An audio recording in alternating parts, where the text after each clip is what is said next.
Hello everyone, welcome back to my YouTube channel. आज हम करेंगे क्लास 10th की मैथ का चैप्टर नंबर 1 जिसका नाम है रियल नंबर की एक्सरसाइज 1.2 का क्वेश्चन नंबर 1। क्वेश्चन नंबर 1 मैंने ऑलरेडी नोट कर रखा है। क्वेश्चन नंबर 1 हमें कह रहा है prove that under root 5 is the irrational number. आपको प्रूव करना है कि अंडर रूट 5 एक इरेशनल नंबर है।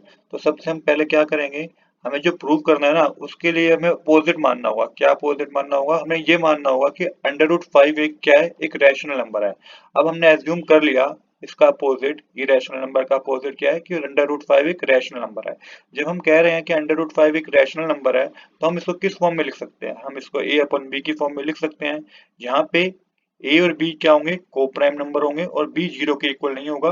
मतलब कि को प्राइम नंबर वो नंबर होते हैं जिसमें no common factor other than one. One के अलावा कोई भी कॉमन फैक्टर जिसमें नहीं होता उसे हम को प्राइम नंबर बोलते हैं। देन आपको क्या करना है, अब आपने जब बता दिया है कि अंडर रूट 5 एक रैशनल नंबर है जिसको हम ए अपॉन बी की फॉर्म में लिख सकते हैं, तो आप इस तरीके से लिख सकते हैं अंडर रूट 5 इक्वल में ए अपॉन में बी।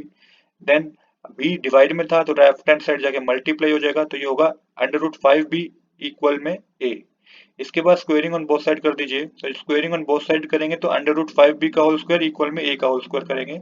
जब अंडर रूट 5 बी का होल स्क्वायर करेंगे तो ये आपके पास जो आएगा वो आएगा 5 बी स्क्वायर इक्वल में ए स्क्वायर।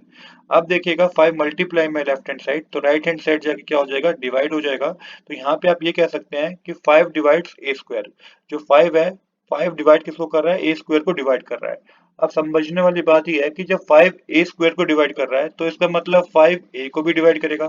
सिंपल सी बात है ना, जब 5 25 को डिवाइड कर रहा है तो 5 5 को भी तो डिवाइड करेगा। तो यहाँ पे हमने मेंशन कर दिया, सो 5 डिवाइड, सो 5 शेल डिवाइड ए आल्सो, ये आपने मेंशन कर दिया।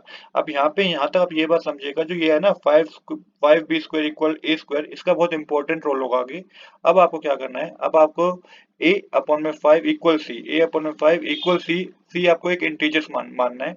अब यहाँ पे क्या करना है, 5 डिवाइड में था तो राइट हैंड साइड जाके मल्टीप्लाई हो जाएगा, तो ए इक्वल में 5 सी हो जाएगा। अब यहाँ पे क्या मेंशन है, ए इक्वल में 5 सी। हमें ऑलरेडी पता है, जो मैंने अभी आपको थोड़ी देर पहले बताया था कि 5 बी स्क्वायर इक्वल में क्या है, ए स्क्वायर है। और यहाँ पे a की वैल्यू आपको ऑलरेडी गिवन है 5c। जब a की वैल्यू आपको ऑलरेडी 5c गिवन है तो आपको वही पुट करनी है a की जगह पे, तो ये हो जाएगा 5c का होल स्क्वायर, क्योंकि a की वैल्यू तो हमें 5c गिवन है बट a के साथ स्क्वायर लगा हुआ है तो ये 5c का होल स्क्वायर हो जाएगा।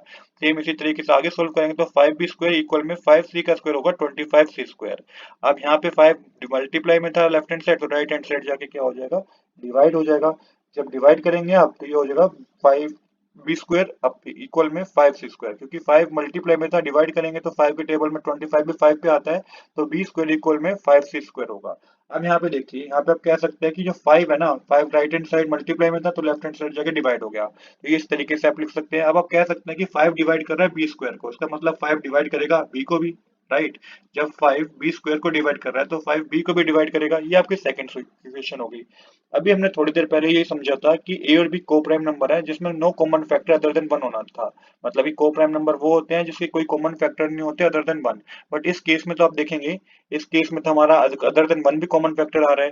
तो यहाँ पे by one and second equation हम क्या कह सकते हैं, 5 divides both A and B. तो 5 डिवाइड कर रहा है ए को भी और बी को भी, hence 5 is a factor of A और बी। तभी हम कह सकते हैं कि 5 जो है फैक्टर है किसका, ए और बी दोनों का, क्योंकि हमने ऑलरेडी प्रूव कर रखा है ना यहाँ पे कि यहाँ पे भी देखिए 5 जो डिवाइड कर रहा था ए को भी डिवाइड कर रहा है और यहाँ पे 5 बी को भी डिवाइड कर रहा है। तो हम कह सकते हैं कि ए और B have a factor 5। So हमारी जो जो ए और B are not prime number, जब हमें पता चल गया कि ए और बी का फैक्टर 5 है, ए और बी का फैक्टर 5 है, तो इसका मतलब ए और बी को प्राइम नंबर नहीं है। को प्राइम नंबर क्यों नहीं है, क्योंकि उसमें तो एक ही कॉमन फैक्टर होता है वन, बट यहाँ पे तो 5 भी आ रहा है। तो आप आगे मेंशन करेंगे our assumption is wrong, under root 5 is a irrational number. तो यही हमें क्वेश्चन में करना था। आज के लिए इतना ही। I hope you like this video. If you like this video please do subscribe this channel. Thanks for watching.